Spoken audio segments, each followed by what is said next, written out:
누가 현수막 걸어서 누가 제가 해냈습니다 뭐 이렇게 하는데 우리끼리 다 알아요. 이거 진짜 누가 한 건지. 진짜 그렇죠. 우리끼리 다 알아요. 우리끼리는 저거 이게 누가 했는데 그래서 막 뺏어 먹으면 막 사실 화도 나고 이러는데 에이펙 같은 경우는 두 명이 제일 열심히 했습니다. 이철우 지사랑 그 다음에 김석기 의원님이에요. 경주 의원이 가장 에이펙 처음에 에이펙 하는데 지원법을 만들 때도 민주당에서 안 해주려고 했어요. 민주당에서 안 해주려고 하는 거를 김석기 의원님이 엄청 한 명 한 명 다 찾아가면서 해서 그거를 200명이 발의 도장을 찍었어요. 200명. 200명도 쉽지 않아요. 저도 찍어본 적도 없어요. 근데 그렇게 하면서 한 명 한 명 모든 사람을 다 해서 에이펙트 지원법을 만들고 이렇게 해서 만든 게 사실 김석기 의원입니다.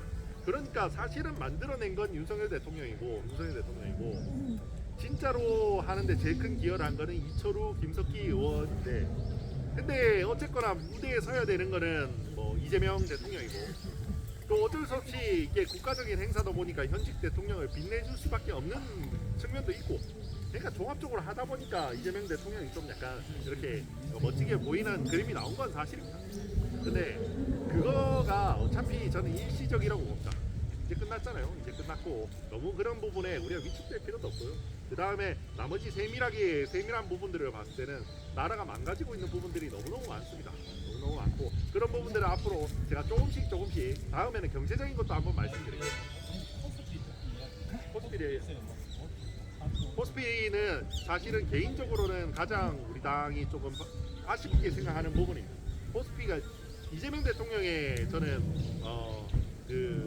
지금 높은 지지율 1번 원인이라고 생각해요. 코스피라고 생각합니다. 코스피 사실 맞아요. 코스피가 맞고 사실 우리나라 주식이 지나치게 좀 코리아 디스카운트라고 하는 지적은 지난 정부에도 있었습니다. 지난 정부에도 있었고 그 원인이 무엇인가라고 했을 때 좀 너무 대주주 기준, 오너 기준으로 오너들한테 유리하게 제도가 좀 돼 있어서 그래서 전반적인 주식 가치가 오르지 않는다라는 그런 비판들은 좀 있었습니다. 그래서 지난 정부에도 이 부분을 개선하려고 많은 연구도 하고 이야기를 했었어요. 근데 우리 당이 그렇게 해서 하자 말자 하다가 그거를 상법 개정이나 뭐 이런 부분들이 좀 이재명 정부를 주도로 해서 됐습니다. 그래서 그리고 그 부분에 있어서는 일정 부분은 효과가 났어요. 물론 이제 장단점은 어떻게 보고 있냐면 자 지금은 소액 주주들한테 굉장히 유리하도록 법을 바꿨습니다. 대주주의 결정권이나 이런 부분 상당히 없애고 소액 주주들이 유리하게 바꿨어요. 그러다 보니까 소액 주주들이 많이 이렇게 코스피에 들어왔고 그러다 보니까 코스피 가격이 많이 올랐습니다. 특히 대주주가 이제 힘이 없어지니까 외국 자본도 많이 들어왔어요. 외국 자본들도 많이 들어오고 하니까 그러면서 자본의 참여가 많으니까 코스피가 오른 측면이 있습니다.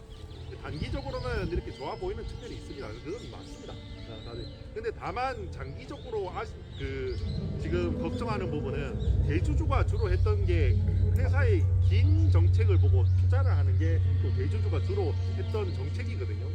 그게 또 우리나라의 대기업을 성장시키는 원동력이라고 일반적으로 많이 봤어요. 근데 그 부분은 이제 그러면 장기적으로 굉장히 어려워지는 일이 생겼습니다.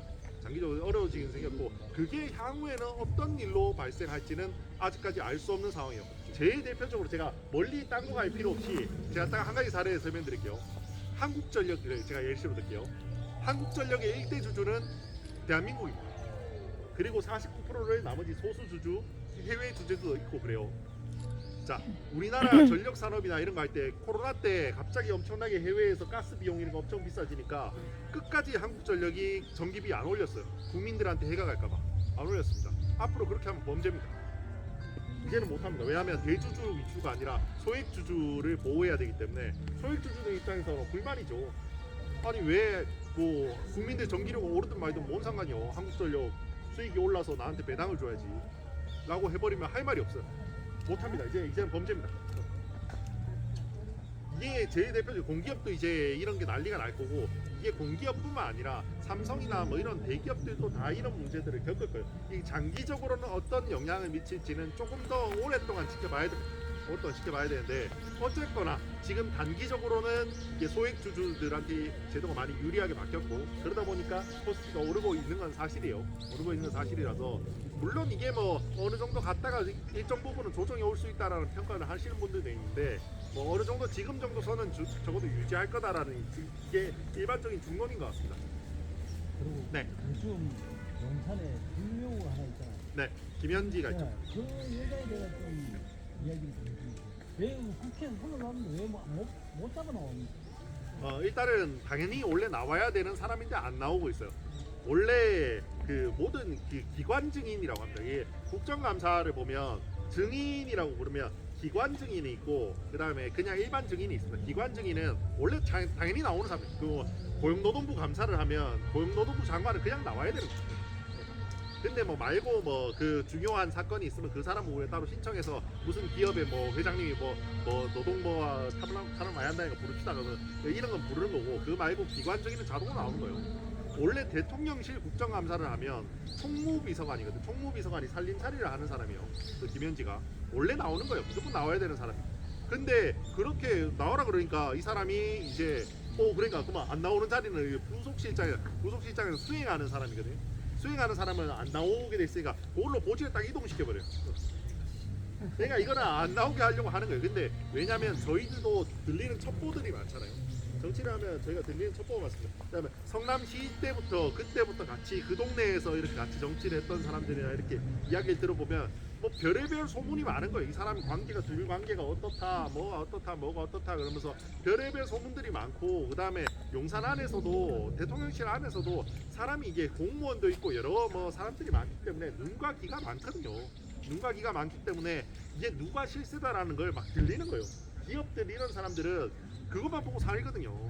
그것만 보고 살아요. 이게 이 정권의 실세는 누구인가, 누구한테 잘 보여야 되게 이게 해법이 해결이 되나 이것만 하고 있는데 다들 이게 들어간 게 거기다라는 이야기가 다 나오니까 이제 그러니까 이거를 밝혀내야 된다라고 이제 해서 이렇게 우리가 주목해서 공격을 하는 거죠. 이런 소문이 돌리는 겁니다. 요즘은 그 김혜경이, 김부선이, 김현지 그 통합을 하자 그럽니다. 하나를 뽑자 그래가지고 뭐 그럴 수 발견을 해야다. 네, 사실 얼마나 웃기냐면 김혜경 여사가 영부인인데 이야기 하나도 안 나오죠. 이야기 하나도 안 나옵니다. 그만큼 아는 겁니다. 여기는 실세가 아니다라는 거 아는 거예요. 사람들 기가 막히게 아는 거예요. 그런 게 없죠.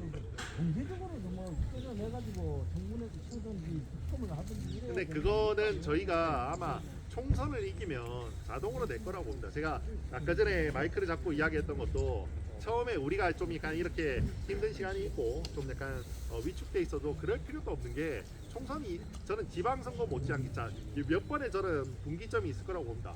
첫 번째 추경호 대표 그 영장의 기각 첫 번째 분기점이 될 거라고 보고요. 두 번째 지방선거에서 우리가 일정량 이상 선전할 수 있을 거라고 저는 봐요. 그러면 두 번째 분기점이 되고 세 번째 완벽한 분기점은 총선의 승리라고 봅니다. 총선의 승리가 되면 그러면 다 되돌려 받을 거고 이거 2년 반밖에 안 남았습니다. 그래서 뭐 세상인 것처럼 이렇게 이야기해도 저는 그렇게 너무 우리가 뭐 그런 거 생각할 필요도 없고 좀 느긋하게 기다려도 된다고 생각해요. 느긋하게 아직 뭐 2년 반 기다리면 되지 뭐 또 다른 거 할 거 하면서 우리는 할 거 하고 또 반대로 또 정부랑 협업할 것도 많이 있어요. 제가 이번에 그 이재명 대통령이 대구에 타운홀 미팅 왔을 때 그 자기 안경 자랑을 해요. 그 제가 해달라고 요청한 거예요. 제가 우상호 수석하고 시의원 모임이 있어요. 시의원 모임이 있는데 거기서 제가 좀 알아서 부탁을 해서 한 거거든요. 그런 거 말뿐만 아니라 이것저것 지역의 산업들, 로봇이나 뭐 이런 여러 가지 지역의 산업들 우리가 받아야 할 것들은 또 다 받고 그런 거는 잘하는 것도 있어요. 제가 보니까 행정가 출신이다 보니까 행정 분야에 있어서는 뭐 잘하는 게 저는 있다고 생각해요. 오히려 윤석열 대통령보다 확실히 법조인 출신보다는 이렇게 그 행정을 해본 분이 사람이 또 능숙한 면도 있다는 거 저는 생각해요. 그런 부분에 있어서는 우리도 또 뭐 굳이 손을 안 잡을 이유도 없어요. 잘 잡고. 예. 제가 또 하나 아니요. 네. 지금 대기업에 나를 많이 한단 영상도 거기야 그런 게 있는 건 사실이에요. 걔네가 좀 노골적이고 민주당은 좀 노골적이고요. 이게 자기 본안 챙기기 노골적이고 우리는 좀 약간 덜 노골적이라는 생각이 저는 많이 들어요. 그리고 두 번째는 이게 여당이다가 야당이 되니까 큰 국책 사업 이런 게 참 밀려요. 참 어렵습니다. 제가 주로 담당하던 취수원도 밀리고 공항도 밀리고 두 가지는 참 많이 밀리고 그래서 고민이 많이 되는데 그래서 개인적 생각으로 좀 미뤄도 된다는 생각도 하고 있어요. 오히려 제가 해보니까 여당 때 오히려 뭔가 추진하기 쉽지 야당 때 너무 욕심을 내면 이 사업이 이상하게 간다는 생각도 들어요. 그럼 의원님 지금 우리 이제 군공항은 군위공항에 대해서 우리가 워낙 많이 이야기를 하니까 이재명 대통령도 언급은 해요. 언급은 하는데 올해 예산에도 지금 많이 반영이 안 됐어요. 그 이제 그 국토부 예산은 조금 반영됐는데 설계 예산이 그다음에 국방부 예산은 전혀 반영이 안 되죠. 걱정을 하고 있습니다.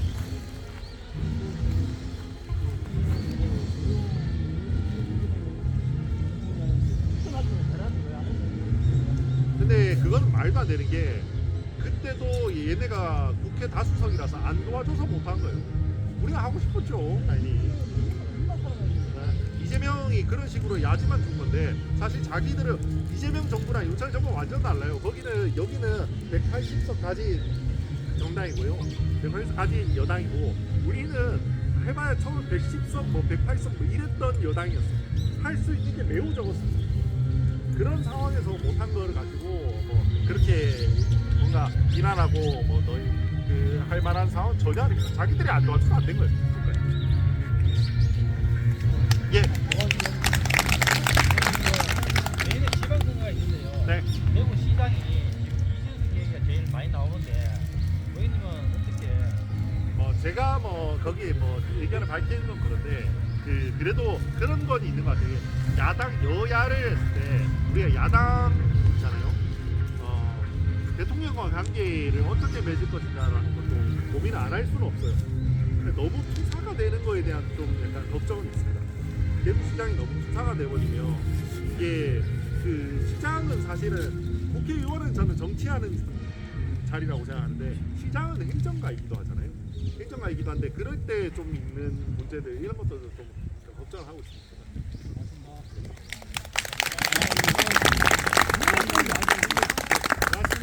오늘은 마이크가 없다니까 여기 짧게 하고요. 짧게 하고 그다음에 다음번 조만간에 제가 좀 자세히 좀 궁금한 것도 하는 그런 좀 약간 한 번씩 이렇게 자원 교육뿐만 아니라 좀 생산적인 이런 토론회라든지 이런 거 많이 할까 싶어요. 고맙습니다.